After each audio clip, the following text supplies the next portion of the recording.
اور اپنے قریب کے رشتہ داروں کو ڈر سنا دو، اور جو مومن تمہارے پیرو ہو گئے ہیں ان سے تواضع سے پیش آؤ۔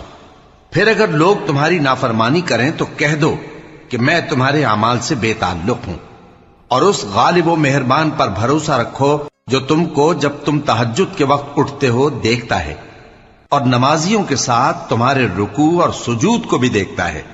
بے شک وہ سننے والا ہے، جاننے والا ہے۔ کیا میں تمہیں بتاؤں کہ شیطان یعنی جنات کس پر اترتے ہیں؟ وہ ہر جھوٹے گنہگار پر اترتے ہیں۔ جنات سنی ہوئی بات اس کے کان میں لا ڈالتے ہیں، اور وہ اکثر جھوٹے ہیں، اور شاعروں کی پیروی گمراہ لوگ کیا کرتے ہیں۔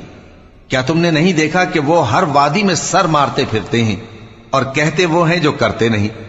مگر جو لوگ ایمان لائے اور نیک کام کیے اور اللہ کو بہت یاد کرتے رہے، اور انہوں نے اپنے اوپر ظلم ہونے کے بعد انتقام بھی لیا، اور ظالم ان قریب جان لیں گے کہ کون سی جگہ لوٹ کر جاتی ہے۔